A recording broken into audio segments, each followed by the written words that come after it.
Hello and welcome to Please Don't Send Me into Outer Space, the podcast intent on exploring all that science fiction and fantasy has to offer, one movie at a time. My name is Joel. My name is Sarah. My name is Aaron.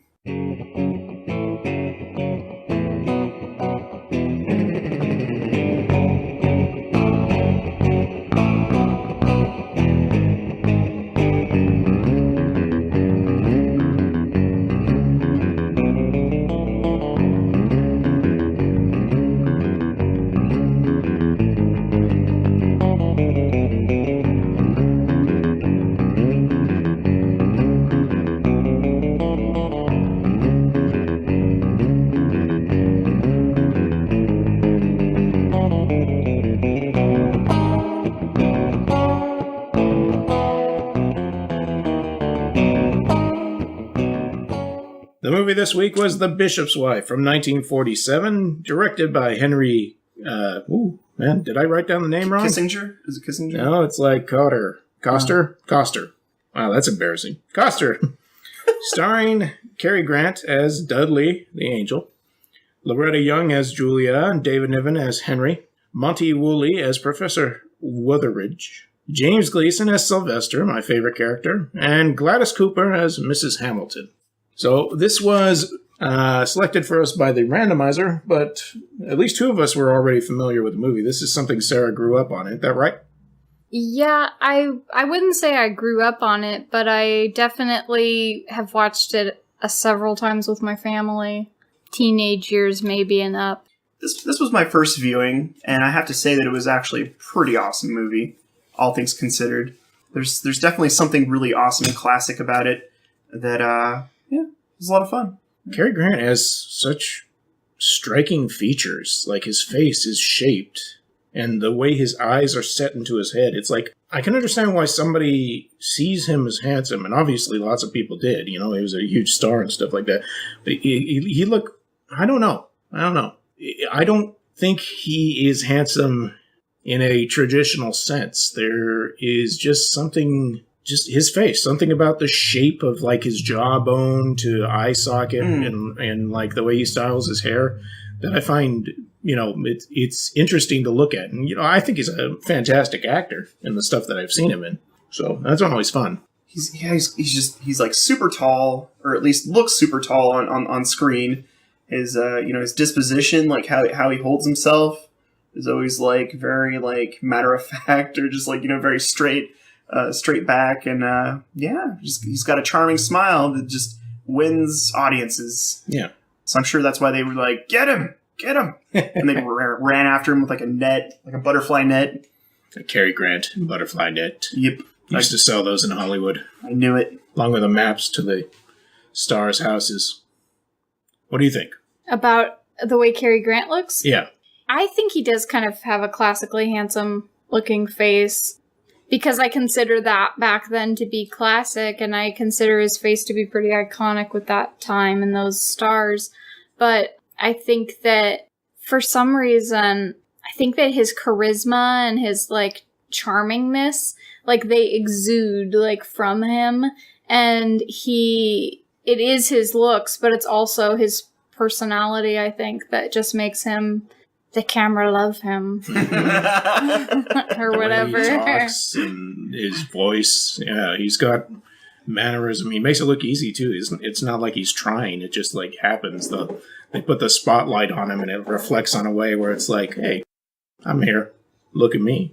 I read somewhere online recently that your eyes tend to sparkle more when you're in love.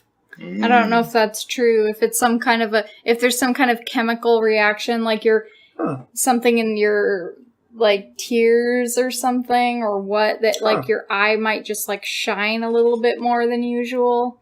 So maybe he was in love or something. I don't know. Yeah, his mutant powers had been activated by the love in the room. Mutant power of handsome. That could have just been some stupid website. I don't even remember where I saw it. I think it's interesting, though. Yeah, as long as it wasn't a BuzzFeed article, it's perfectly fine. Not that there's anything wrong with BuzzFeed articles. Please sponsor us, BuzzFeed. So the synopsis for the movie The bishop, played by David Nevin, is in a moment of... You can tell he's a very troubled man. He has a lot of stress going on for him. And he wants to desperately build this cathedral. It's like his legacy or something that he really wants. And the money is not showing up where it's supposed to be. People have promised money and it's not getting there. And there was one particular woman, Mrs. Hamilton, who is willing to give away the millions that it might take, but she has specific demands pertaining to her deceased husband, and like she needs wings and plaques, and at one point she asked for a stained glass window to look like him, which is crazy, but also something I think somebody would do.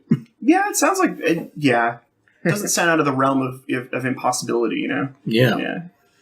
He prays, and Cary Grant shows up. So I don't know if that's what he asked for. Cary Grant immediately presents himself as an angel. You prayed for help, I showed up. And then throughout the movie, as it's titled, The Bishop's Wife, it seems to be mostly the angel going along with Julia, the wife in this case, and improving her life, showing her that fun exists, that you don't have to worry about your husband. And by doing this, they also snap him out of his the material want he was going through. This, like, the importance he had put behind building this cathedral so that he could see that the real important things were right in front of him. Yeah, Aaron was like, weren't you kind of like, dude, he's hitting on your wife? Well, that was definitely one of the things that I was getting a feeling for this film. But I think the first kind of like, what? For me anyway, like the what? Is he has like this like framed painting of the cathedral in his office. Like, I don't remember seeing any like Jesus pictures anywhere or like anything. Like, it's very much so like his ideal thing is just like, this cathedral, it's right here, I want it, let's like make it. His power focus, like, if I look at it and I realize it, it will become reality. His dream board or whatever, Vision Quest board, I don't know. Yeah. But it's like, it's an awesome painting. I'm not trying to, diss the painting, I just find it to be very, like... Like, more often than not, a scene will begin with him thoughtfully, like, staring at it. Like, his back turned to the camera and just I can only imagine just, like, his eyes just, like, all up in that cathedral. It just shows. Yeah, I'm trying to remember, like, another movie that has something like that, where somebody is just, like, staring at an image. Like, it's definitely effective in communicating, like, this guy is really focused on... this cathedral picture. Yeah, there's lots of movies where people focus on one thing and lose their way, Yeah. But like a picture. Or like a specific graven image, if you will. Well, this is a painting that he's had, like, commissioned. Right. Like, this is like... Yeah. I wonder if the old lady had it commissioned. This is what I want it to look like. Hang it in your wall. Oh, that's very true, though. That could also be very true. Who knows? You mentioned, like, no picture of Jesus. I was talking to Sarah the other day about this, that they don't say the word Jesus at all in the movie. Like, even at the end, when he's giving the sermon about the child that this holiday is really about, he never says Jesus. He, like, this child... Even the professor doesn't say that either, huh? Nope. Huh. And I wonder what the story behind that is. Like, because it's obviously denominational. I mean, it's Christian in origin. Yeah, there's no way around it. But it's straight up Christian. Crosses. Yeah. No Jesus. I said to Joel when he was talking about that, like, that they never say Catholic either. And then we looked it up and they aren't Catholic. I thought they were. Really? Yeah. Wow. It says they're supposed to be Episcopal, but that they don't actually mention that in the movie. That's not mentioned at all. Yeah. Huh. Trip out. Like, wouldn't you think that the bishop would say something about Catholicism somewhere in there? And then, no. Huh. Yeah. The Pope's going to have my ass. There's definitely mention of certain Bible stories, so, like very prevalent in the movie. Oh, yeah. Which is very interesting. There's no cross, for the most part, at least that I could see, or any sort of image of Christ. Huh. That scene where Cary Grant is telling the story of David of fighting the lion to save the lamb is really, really touching. Yeah, no, it was, I felt my insides were warm, I guess is the best way to put it. Yeah. You get that tingle. Yeah, no, it was a really touching moment because you could just tell that that kid needed that story at that time. And so did the adults, Yeah. Everybody was fawning, watching. Even the bishop was like, I can't help but be captured by this. Yeah. Yeah. Really, really good moment. A lot of good moments in this movie. Who's your favorite character? My favorite character is the wife. Julia. I think that she puts up with so much crap from her husband.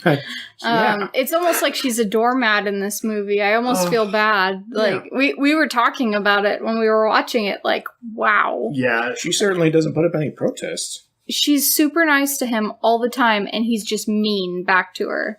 Yeah. Because he's going through something stressful, but she, And he keeps making promises to her and breaking them. Yeah, over and over and over again. Like, throughout the movie, he says he's going to do something with her. Something just like going to the park with her or, like, having lunch with their daughter. Like, and he's like, nope, can't do it. I've got a meeting where I'm going to talk about the cathedral again. Like, yeah, she keeps thinking about the old parish and the town that they used to live in. And before all this happened. I want to hold these relationships. These were our friends before we got any money, before we became in charge of this church. And he's only fixated on one thing. But yeah, she is wonderful to him. He doesn't deserve it. She's a wonderful person. I think that's really what the movie is about. It's about... The bishop's wife? No, I think it's about, realizing what you have, but if I were her, I probably would have left. He was just a straight up jerk. I probably would have been like, yeah, I've had enough of this. All I've been trying to do is be nice. I'm going to go stay with the professor. Yeah. I mean, she really does. And they make it through their marriage, and he realizes the error of his ways and everything. Like, spoilers, guys, if you haven't seen this movie. Oh, you should watch it. 100%. Yeah, it's worth seeing. And it's sort of a Christmas movie, obviously. But you don't have to watch it only around Christmas time. I mean, the message just carries over. Yeah. It's not directly about the joy of Christmas or anything like that. It just happens to... Basically, it takes place in wintertime. It's the setting is the Christmas, yeah. Otherwise, it could be seen at any time of the year, absolutely. Mm-hmm. She spends all that time with Dudley, which is a terrible name. I'm sorry. Dudley? Dudley? I don't care if you're Cary Grant. Your name's Dudley? And I never got the feeling that she was, like, falling for him. I got the feeling that he was at least becoming more infatuated with her. The angel, that is. But, like, she... That's sorry to interrupt you, but that's the part that I felt really uneasy about was like, obviously it looked like she needed it. Yeah. Very obviously she needed it. Her husband was being a total jerk. He was neglecting her, is what he was. Totally. Yeah. Like, I mean, you don't really see what he's up to most of the time, but it just seems like he's just pacing around his office instead of actually getting out and enjoying life, So maybe that was the other thing too. Yeah, they communicate that, like, his life is stressful, and I just don't think she should have to put up with it. Yeah. So it was really cool that Dudley showed up, Absolutely. Yeah. It's funny that when I was watching this when I was younger, I never thought that. Like, I never thought that she's putting up with a lot of crap from this guy. But now that I'm an adult, I'm like, wow. And he does realize that, like, he's wrong, but at the same time, you're like, she had to kind of go through a lot for him to realize that. Yeah. And you almost wonder, like, if he's going to go through that again with something else later on, or if he's just, like, a changed man. It was a miracle, so... Well, in the magic of Hollywood, he's a changed man. In real life, who knows, right? I mean, that's, people in real life, kind of yeah. roller coaster stuff all the time. Yeah. Sorry to take the magic out of that. Oh, no. For a minute. No. What are you talking about? The magic of angels. No, that's a really good perspective to have on it, though. Yeah. That this is obviously this is an emergency situation. Like, this is a family that's going to crumble. Yeah. And so the direct, intervention from a superior being or power was necessary and definitely prevalent in this story. And he knows, when he comes down, that he's not there to build the cathedral. He's there. He asked for help, and this is what he really needs, is to realize that his family is the most important thing, that his wife and daughter are what should be the priority. Aaron, who was your favorite character? I think that my favorite character was definitely the professor. I thought you were going to say that. I have no idea why. I just really enjoyed I enjoyed his mannerisms. I enjoyed even just the way he talked. It was really cool. Mm-hmm. I don't know, just everything he said. I was like, cool. I want to learn more. Yeah, charismatic dude too. Maybe I need to take a Roman studies class now. After seeing this movie, He was like, ask an older man. Oh, He knows women. He knows what they like. It's hilarious. Like, what? Roman coins and bottomless cups of wine. Who just has a Roman coin lying around? That dude. Yeah. He's a professor, That's a professor thing. I don't know any professors, otherwise I'd ask them. I liked his scenes were all good. In the beginning when they run into each other outside of whatever the specialty shop, and then later when the angel keeps... I can't tell, is he pretending that he's met the professor before, or has he literally met the professor, but it was like when he was super young or something? I don't know. I'm going to have to say that I don't take him for a liar. Maybe he was just...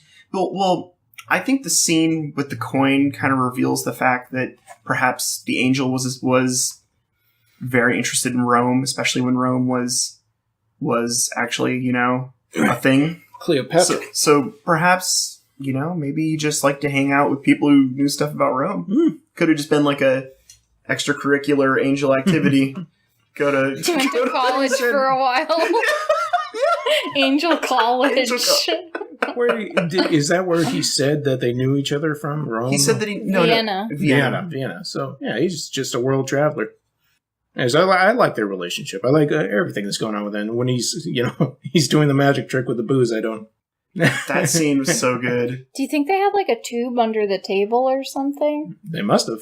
Yeah, they must have been doing something. Or was it like reverse? Reverse photography. Were they like dripping it out of the bottom and then like making it go backwards? Yeah, that could be it too. No, I have to watch it again because it was a pretty good effect for back then. It was really enjoyable. And when the bottle filled up at the end of the scene. Mm-hmm. Thought that was pretty cool. It stimulates the mind, and you're never intoxicated. Well, what's the point? Throw it out the window. Booze is for boozing. Signed, Joel. I wouldn't know, man. Oh. My favorite character is Sylvester, the cab driver. Awesome. Because he... After he picks up the angel, he's very excited for life. Yeah, you could tell that the mundane way of life that he had lived was interrupted entirely. Say, how'd you know my name was Sylvester? Yeah, he didn't expect the day to go like that. Driving around, taking people on ice skating trips.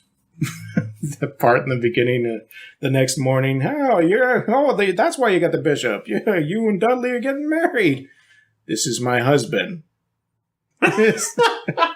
Silence. That's really nice when you meet somebody that, like, all of a sudden you're like, wow, these people are cool and fun. And, like, every once in a while, it's like, I can name the number of times that's happened, probably 10 times in my life.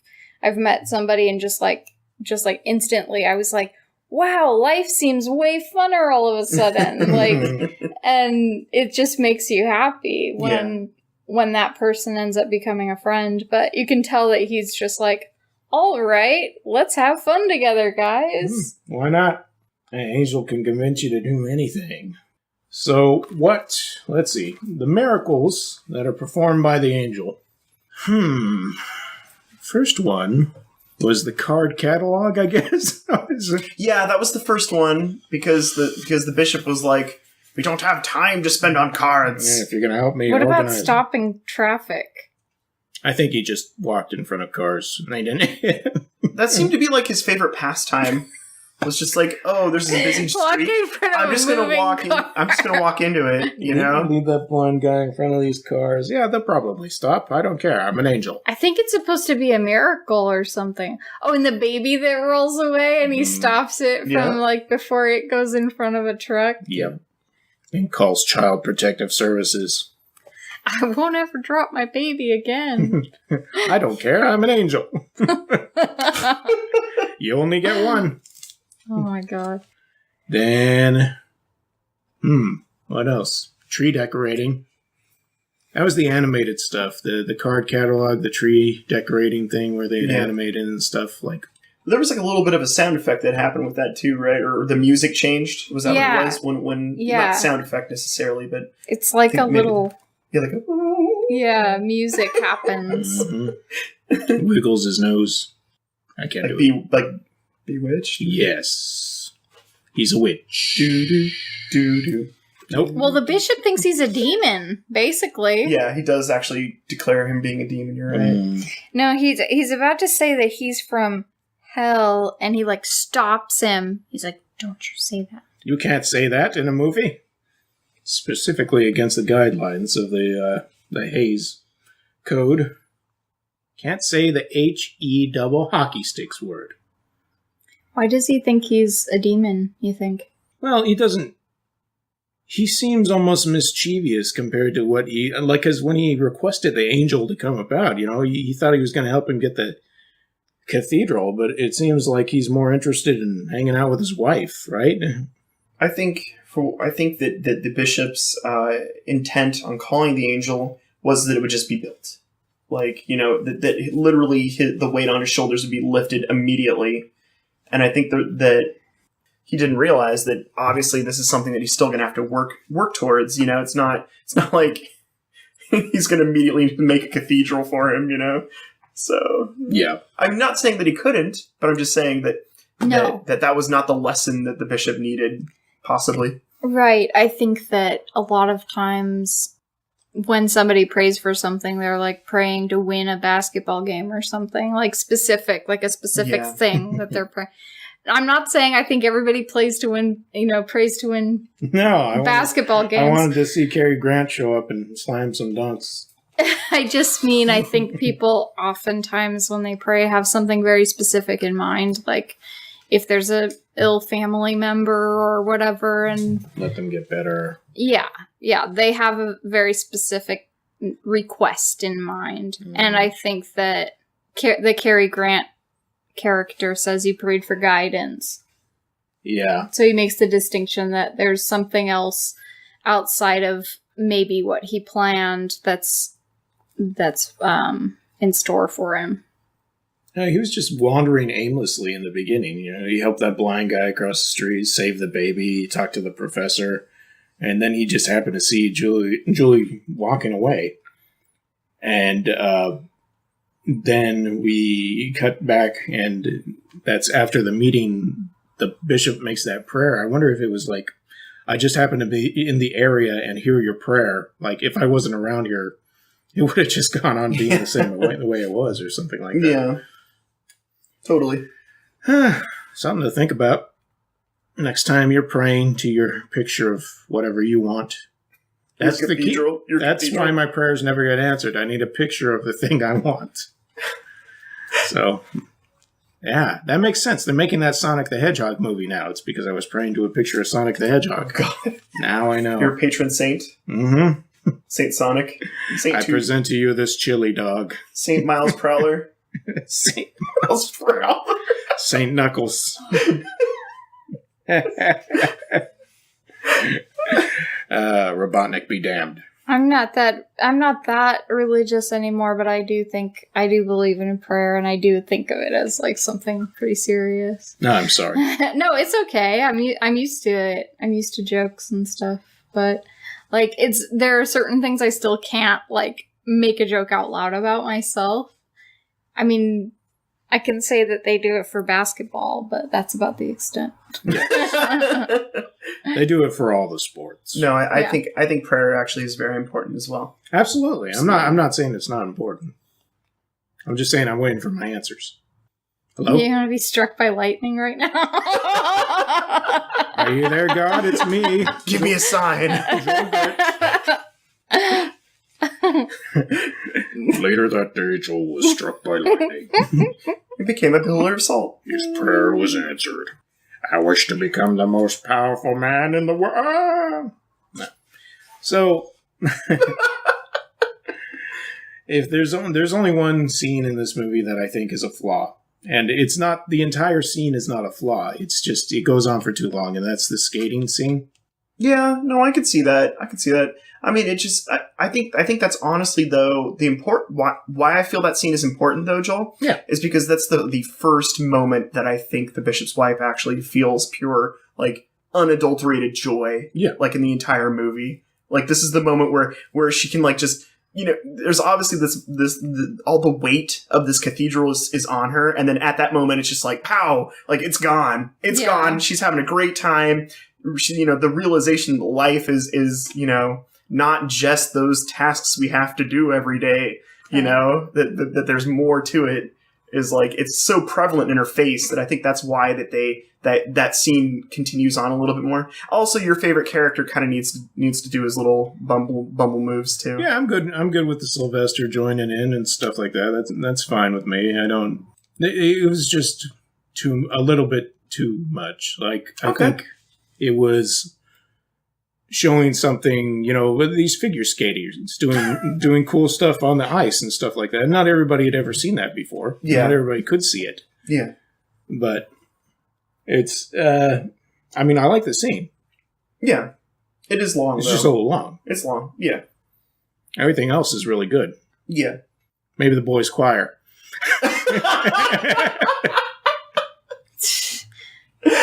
Now, the boys' choir, the song they were singing was beautiful. Yeah.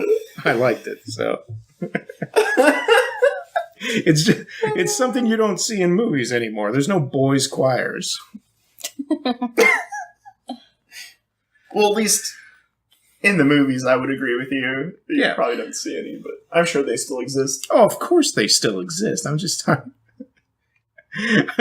about there were several movies where, in fact, I was looking at the thing. It was like that boys' choir, not the people in the choir, like the whatever the name of that boys' choir was, had been in like 100-something different movies over a 14-year period or something like that, and then they didn't show up in any after that. It was like, yeah, people just wanted, hey, you got a boys' choir? Bring them in. Hire those guys. Yeah, snap it up. Need some entertainment. Uh-huh. Bring the boys' choir. This scene is missing something. Boys' choir. See, we have a jumpy castle, a llama. Definitely need the boys' choir. Bring them in. Mm-hmm. Bring them in. Get those ice skaters out of here. We need a boys' choir. There's like a showing off thing that happens in this movie and in other movies, like where they have something like that happen, and I don't know how to explain it, but it's like they want to show someone how good they are at something, but at the same time it's supposed to be like nice and not like, it's not supposed to be like this big look at me ego thing. It's supposed to be like, isn't that charming? Like, and back then it was, I guess, in a movie, like you could just kind of like sit down at the piano and like just come up with a song, and everybody would just stop and look at you and like think it was great without being like, wow, that person just really wanted everyone to look at them. He just sat down and started playing the harp. Jeez. I forgot about the harp. I didn't know people could do that. Yeah. This. What are you laughing about? No, I'm just trying to. I just like the image of someone walking up to a piano and just, you know. Yeah. I don't know. Just laying it down. I just like that image. It's great. Yeah. It's great. Yeah. I'd love to be in a place where there's just a piano, like, just sitting there, and someone just walks in, and they're like, you know, just crack their knuckles. Here we go. Yeah. Oh my gosh, I saw that so much I can't really talk about it. That place you work? Some place that I worked. People used to sit down and just start jamming. Yeah. And it was like this little thing that they'd been playing with, you know. Here's a little ditty. Just something I've been working on. A lot of times they would just go into like... We might have to take this out. Don't incriminate. Don't worry about it. I would hear like somebody playing like Beethoven in the other room, and then like, 3 minutes later, Beethoven again, and then like 10 minutes later, Beethoven again. I think like it might have just been them practicing, but yeah, I saw a lot of that. Practice your Beethoven. It's what you gotta do. It's getting stuck in my head. It's okay though. I okay. apologize. It's better than that other song. Oh no, that one's okay. Track number 2 in my head all day. Let's talk about Sabotage. Not the Beastie Boys song? Not the Arnold Schwarzenegger movie, not the Beastie Boys song. Oh. I'm talking about the chair scene. Oh! That was pretty fun.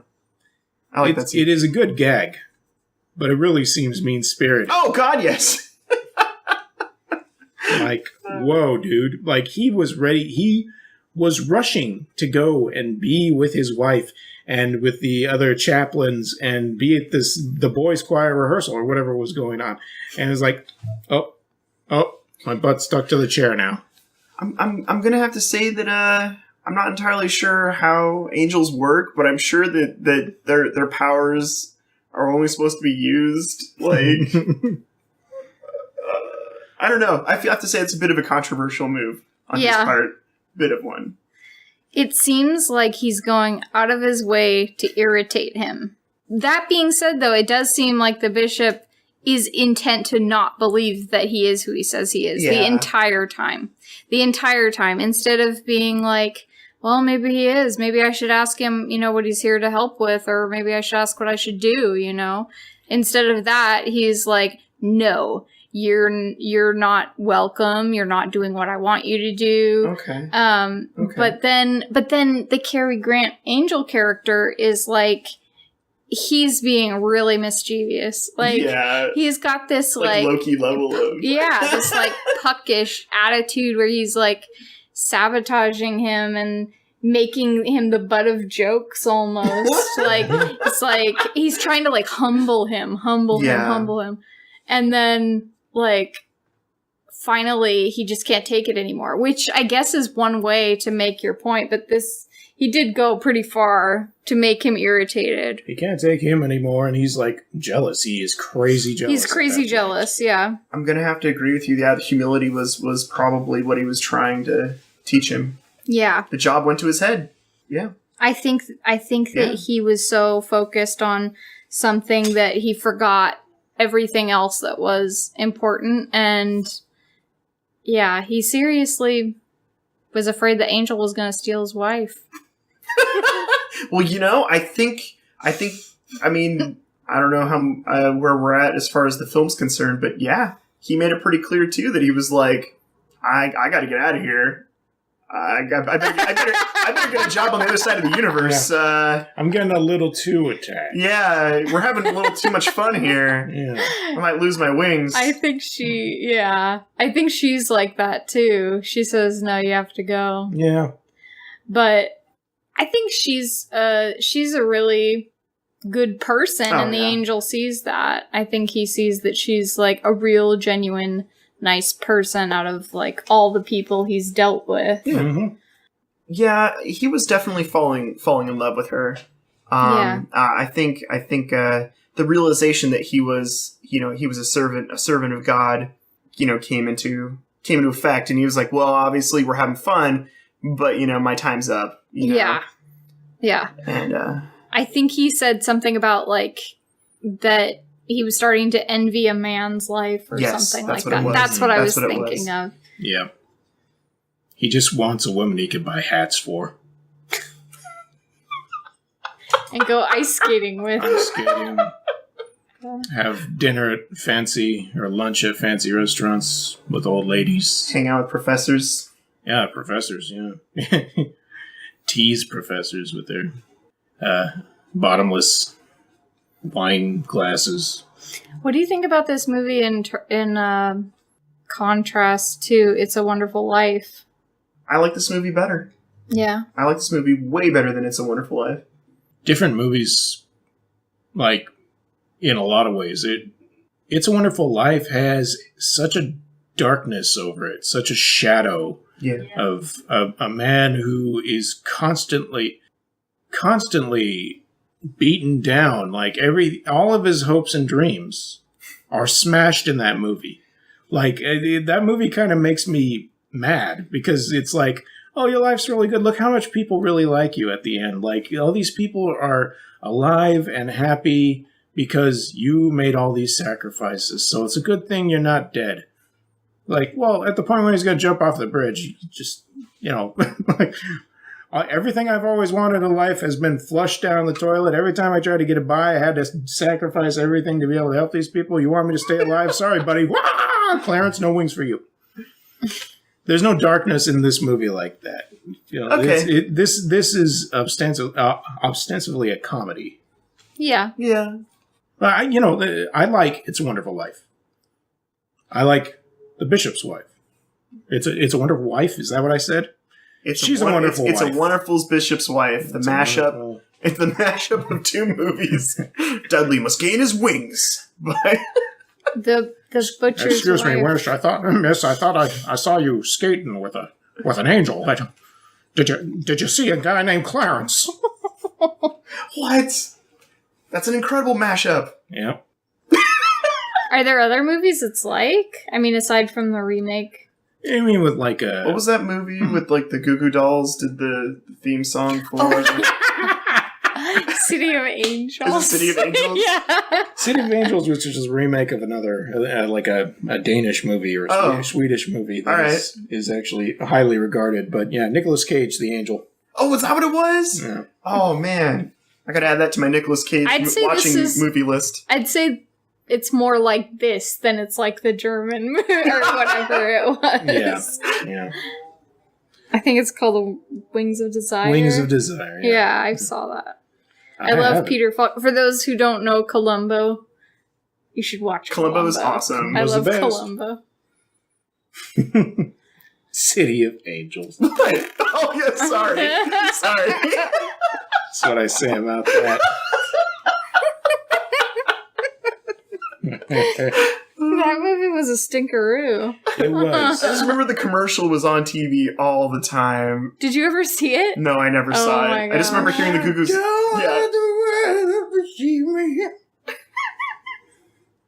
Yeah. You should start a Goo Goo Dolls cover band. Oh, dude. Let's do it. What else did I sing? No acknowledgement. None. David and Black Balloon song, is that them? Yep. Okay. Yeah, I'm not going to go into it. Very well, Joel. I mean, after a certain point, they kind of stopped putting angels in movies altogether. It was like, it got too possibly controversial or something like that. There were too many... That's what I feel like. The last time I saw an angel in a film would probably have to be Constantine. That was the last time I saw any sort of angelic presence in a film. And that had to be rated R and, like, dark. There was the NPR... Oh, crap. What's the program called on NPR? Shoot. Wait, don't tell me. No. The one with crap. They made a movie about it. Or of it. Prairie Home Companion, the movie. That also had an angel in it. This American Life. Oh, okay. Wait, yeah. Prairie Home Companion. I did not see that movie. I did. Was it good? I did too. I actually liked it a lot. Sarah? I don't know how I felt about it. And was the angel a main character? Yeah. Oh, wow. Well, yeah, pretty much main character. Yeah. That's cool. So I was wrong. There's angels all the time in movies. Jurassic World, Mad Max, Fury Road, Jim Cotta. On my brain. Thought of another one, but no. Nah. Sorry. I don't know. They can't be the way he is in this movie, which is like... Oh, Cary Grant's awesome, man. There's no way around it. Yeah, they Like, have he did. they have to have a thing. He was just the. I mean, that's honestly the reason to watch the movie. Mm-hmm. He's a great dude. Yeah. I feel like this is up there with like not as serious of an acting role, but like as charismatic. I feel like it's up there with like Gregory Peck in To Kill a Mockingbird. Like this is one of those iconic performances of an actor that's like timeless. Totally. That's what I think. I support that. Now I'm thinking of a Cary Grant, but he's in The Omen. You know. The Allman Brothers Band? Not The Omen, The Omen. Oh, The Omen. Damien. Oh, The Omen. Oh, Allman Brothers. I don't know. I think the four actors, I think Cary Grant, Loretta Young, David Niven, and the guy who played the professor, I think that they all are like top of their game in this movie. I think they are all just like screaming charisma. David Niven is funny, like playing the bishop. He keeps being the foil, you know, the part where he just has a piece of celery in his pocket. He's like the saddest Vincent Price looking fella in this movie, you know? Like, yeah. Now you stay away from my... No, that was more like Ronald Reagan. I gotta work Dude, Joel, you have a really good Ronald Reagan impression, though. That's pretty good. So my mom... Mr. Angel, tear down that wall.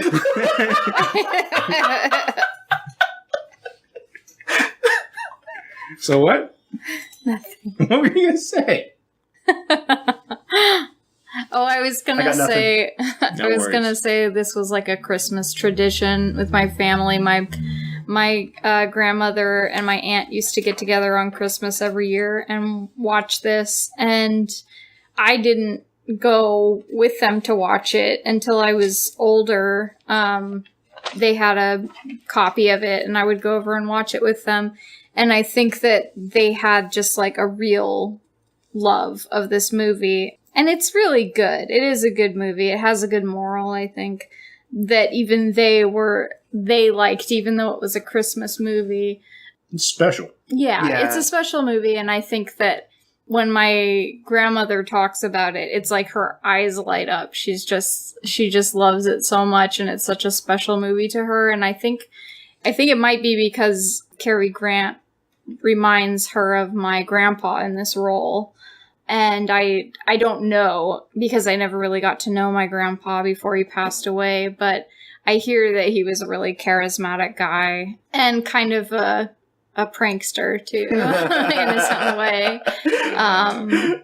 But that's my like backstory with this movie, is that I never really watched it on my own until we watched it. Yeah. But I have seen it many times. And I think it's better than other Christmas movies. I like it better than It's a Wonderful Life, too. Yeah. It's really good. Should be watched. Just in general. There is one more thing I want to touch on before we talk about what's going on next week. Have either of you seen the remake, The Preacher's Wife? I've seen it. How does it compare? Whitney Houston. Sorry, man. Denzel Washington as the angel. Using the bishop's wife as a template, I think it's pretty similar, but you know, they obviously made it like in an urban neighborhood instead, and they've got Whitney Houston as like the choir leader because she's good at singing already. They've just decided to transfer that part of the movie to make it like that makes sense. Music, though. Yeah. Sure. And Denzel Washington definitely... I think Denzel Washington's a good actor. Oh, he's got charisma. And he's got charisma for days, yeah. I like him too, yeah. That is a handsome man. I ain't gonna deny that. I don't care who you are. I don't care who you are. Denzel Washington. Mm-mm. Oh my God. Wow. Have you seen Mississippi Masala? Anyway. Anyway, sci-fi, fantasy, and confession podcast. I don't know. If there wasn't Secret confession podcast. If there wasn't already a podcast called Denzel Washington is the greatest actor ever, then we'd have to start one, but it's already been taken. He's in lots of sci-fi movies, though. That's true. That's true. I didn't know you were such a fan. Yeah. What? That's not a bad thing. I think it's cool. It's cool. Yeah. No, he's a great actor. And I was just saying, I don't remember liking the story that much in the modern version. I don't even remember liking the other actors that much. But I remember liking Denzel Washington because he's supposed to be that angel, charismatic character. And he is good in it. So, and I like Whitney Houston too as a singer. I liked her as an actress. Yeah. So, next week is Aaron's pick. Did you remember this, Aaron? Yeah, I remember. Do you remember what you picked? I picked a movie I have not yet seen. That's right. Because I want to see it. Based only on the poster art. Yeah, pretty much. Because I actually haven't even made it through the whole trailer. Because every time I start the trailer for this movie, I'm like, oh, this is too much. No, I gotta watch it. This is, yeah. Yeah. I don't want to know. I want to see this unfold before me. I'm pretty excited. The Sword and the Sorcerer. 1982. Looks like a wizards and swords and probably boobs kind of movie. This movie has a sword that has not one blade, Joel. No, not two blades. Wait, what? This sword has 3 blades, Joel. No. Yeah. I don't believe you. Oh, just wait and watch. That's why it fits into the fantasy section. Because there's no such sword as that. Come on. No, there's 3 blades. Ah, man. You're in for a treat, I'm sure. As am I. I think Vin Diesel might have one. He probably does. Vin Diesel's got one of those swords. He's got a glaive. I just picture that it's just like the witch hunter. Like he just has a room where he just like opens up and just views all his swords. He's got a wine bottle that never empties, and he's got Vin Diesel, we love you. You should do our podcast with us. Yeah. No, I'm all about him. Yeah, Vin Diesel's awesome. Yeah. So that's what we're going to be doing next week. Sword and the Sorcerer, 1982. Assuming we could track it down. I'm pretty sure we can.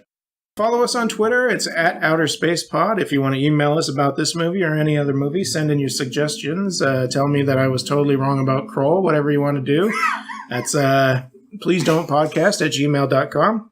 Like us on Facebook. We have a Facebook page. And if you do subscribe to us on iTunes, please leave us a rating, a review, whatever you want to do. We would really appreciate that. That just helps punch up our numbers and possibly get us more listeners. 5 stars. 5 stars. You have a 3 stars. No, 5. Okay, fine. It just seems like a lot to ask. 11 stars. Okay, here's everybody's favorite part. What lesson did you learn from this movie? Okay. This movie. I think this movie taught me that I need to learn how to ice skate. Yeah. It's something I've never done, and that's something I kind of want to do now. Yeah. Totally. If it can bring her that much joy, I want to try it. You only live once. Yeah, YOLO. Yeah. Just smash my teeth into the ice. I'm sure that hockey players do it all the time, right? Yeah, but they live in Canada. They got free medicine. It's true. Very social. Sarah? Lesson. Don't let your stroller roll into the street. It's a lesson we learned from this movie and Totally. Ghostbusters 2. Ghostbusters, I had a flashback to that at that scene, and it was scary Yeah. to remember. Ghostbusters Oscar! 2. My Anyway. baby! Vigo. The boy. Bring him to me. The woman. And the lesson I learned is that you should just hold on to all your coins because you never know which one's going to be worth $1 billion because it was like from ancient Rome or something like that. Basically, I'm going to become a hoarder. Something's got to be worth money in this place. We'll see you next week. Bye. Bye. Legos. Not Legos. Legos are worthless. Bye.